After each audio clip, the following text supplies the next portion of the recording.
Bonjour, comment allez-vous? Ça va? Aujourd'hui, test. Mon Dieu, ça fait tellement longtemps que je veux tester cette moto. Vous allez voir que je vais flipper sa mère. Est-ce une moto adaptée au Airdoz? La question sera vite répondue.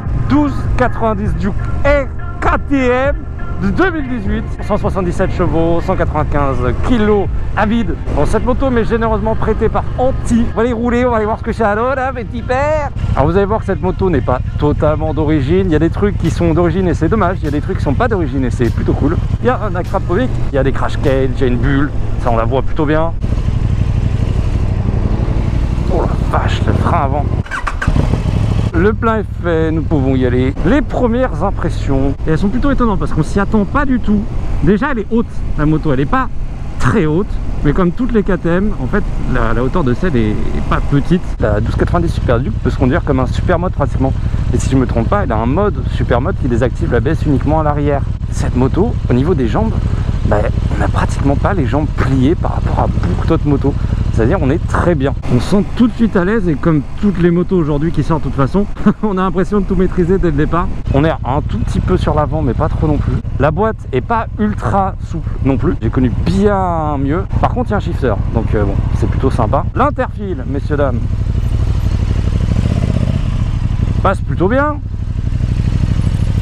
Hop, bonjour. 1m85, j'ai les pieds bien à plat. Fallait pas que j'ai 3 ou 4 cm en moins parce que là c'était plus le cas, tu vois. Je suis en 3e, d'accord. Bonjour. Je sais manier une moto, hein. J'ai passé mon permis, vous inquiétez pas. J'ai passé mon permis, hein. Si vous saviez pas, j'ai passé mon permis. C'est vrai. Arrêtez de dire que je mens. Et puis encore. Je l'ai eu il y a 5 ans. Ah, ça me vieillit ça. Ça me vieillit ça. 23 ans, je suis vieux. Ah, j'ai du mal avec la boîte, hein. Alors à part que j'ai envie de vous dire que trouver la neutre c'est horrible sur cette moto. Il y a 4 modes de conduite, c'est un peu classique, bon, rain, street, sport, track. Mais le track est intéressant parce que tu peux tout déconnecter si t'as envie. Donc traction control, anti-wheeling. En tout cas c'est cool parce qu'à la fin on peut avoir une moto ultra confortable avec plein de modes, avec un beau tableau de bord TFT, c'est plutôt cool. Et à la fin on peut se retrouver avec une bécane de piste qui doit arracher ses grands morts. FC humble, si vous connaissez le FC humble, il faut en faire partie. Quand vous conduisez une moto comme ça, c'est presque obligatoire. Faut y aller à son rythme. J'ai testé une moto très puissante, mais elle était ultra bridée par l'électronique. C'est compliqué d'avoir quelque chose de plus puissant et de plus violent entre les jambes. Qui était la MV Agusta Brutal 1000 RR. Alors je l'ai eu pendant 20 minutes, un petit tour, comme dirait Villebrequin. Dispo en haut à droite là. Ça faisait 208 chevaux. Oh, j'espère tellement, alors là je suis visière ouverte, du coup vous entendrez un peu moins, mais j'espère tellement que la sonorité va vraiment ressortir. Mon petit Tony, j'avais testé une 1290. C'est une moto qui est super puissante. Et moi je te le dis mon mignon, ce n'est pas tous les jours que tu roules avec ça. Alors aujourd'hui, on va profiter. J'ai vu rouler. J'ai vu rouler.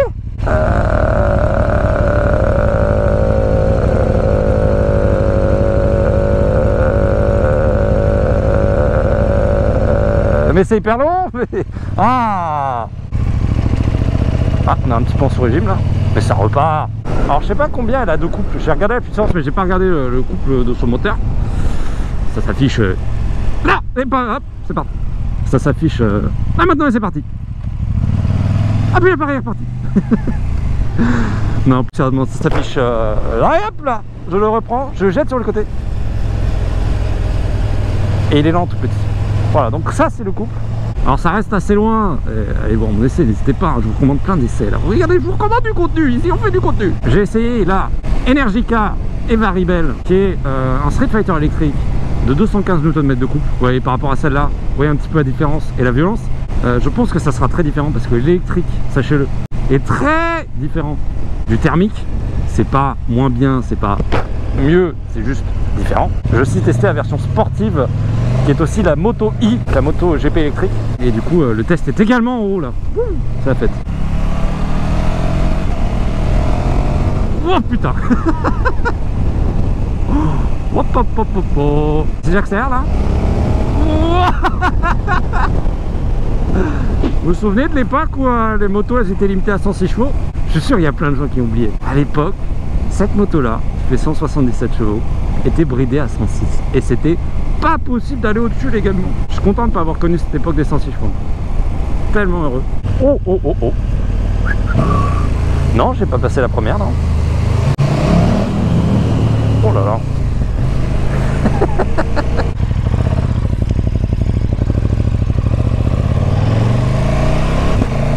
Oh.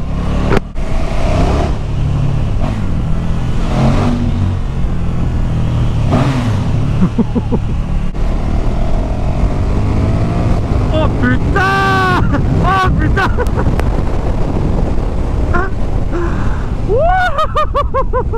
Oh la vache! Oh, un tremplin. Bref, la vache, c'est puissant. Ah, ça met plutôt en confiance et j'aurais naturellement j'ai envie de mettre le pied, comme sur un supermoto. C'est plutôt très satisfaisant. Et je joue avec les pieds là. On va faire une petite pause. On va regarder ce que ça donne en termes de gueule. Qu'est-ce que vous pensez de cette moto? Je sais pas s'il y a vraiment un gang de la 1290. Il y a vraiment des gens qui détestent ça, qui adorent ça, j'en sais rien. C'est très très violent, on s'imagine pas à quel point avant de rouler avec ça. Bon, ça c'est dommage. L'arrière c'est dommage. Il a pas changé, le proprio a pas changé la bavette et il a un top case aussi. Ah je sais, un top case sur une 1290, c'est bon, hein. Chacun ses priorités, mais il a mis les crash cage, il a mis la petite bulle, il y a de quoi recharger un portable. Il a mis la crapovique, évidemment. Il y a encore le kata, mais ça fait déjà un boucan, c'est assez impressionnant. Et derrière ça, il m'a rien dit d'autre. Et puis voilà, il n'y a pas grand chose à dire sur cette moto. Elle est ultra connue, hein. Je vais pas vous réapprendre vraiment ce que c'est. Fermez la poignée des gaz. On. C'est bon. Oula. C'est plus réactif tout coup. Oh la vache, ça change tout. Bonjour. Alors malgré les apparences, je n'essaye pas une super aventure. Ah, j'adore l'humour. Et non, je me fais juste chier pour prendre des photos.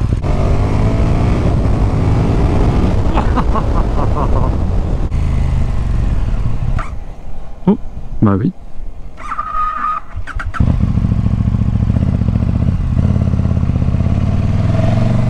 D'accord, cale, vas-y. Ça c'est bien, Katoche, hein. Ça je connais, ça cale des fois, tu sais pas pourquoi. 7,90, 6,90. 23,90, tu mets un coup de gaz comme ça et ça cale. T'es en mode pourquoi?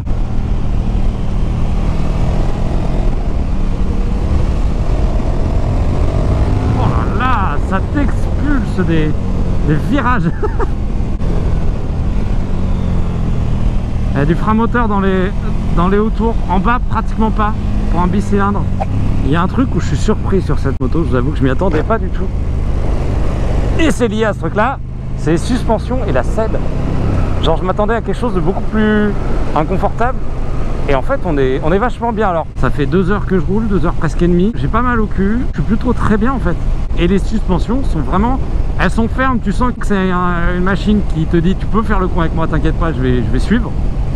Mais par contre, bah, tous les petits trous, toutes les petites aspérités de la route, ça passe. Et un truc que je vous ai pas montré, regardez.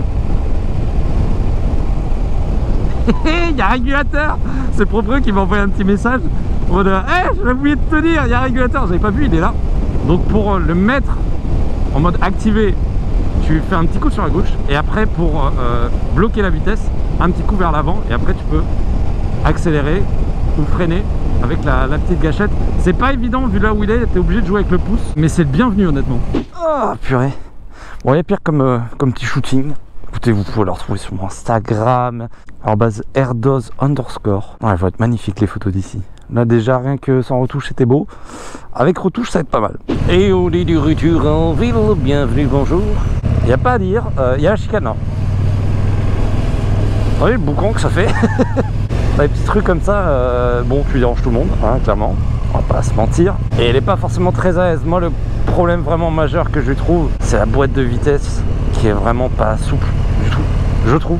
Et du coup, passer vitesse, c'est un calvaire, quoi. Putain. Ah. Eh, je m'en parle les scouts ici. Alors, les suspensions, pas mal. C'est-à-dire que je suis habitué à passer presque tous les jours ici. Pour l'instant, ça va. C'est vraiment mignon, c'est vraiment tout doux. Alors ce que ça va donner là. C'est là le vrai test.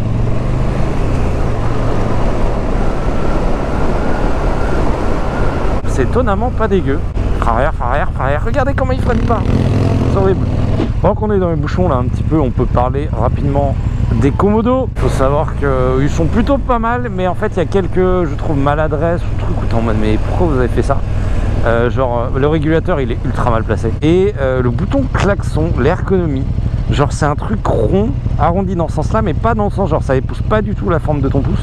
Et j'aime pas du tout. Après les autres boutons sont plutôt agréables à utiliser, là c'est plutôt bien placé. J'ai sûrement oublié des trucs, sachez-le. Mais j'espère que vous apprécié ce test. Merci encore à notre cher Auntie pour le prêt. Et puis moi, je vous dis abonne cloche et mets à toi. Oh, cogno. Abonne cloche et mets à toi.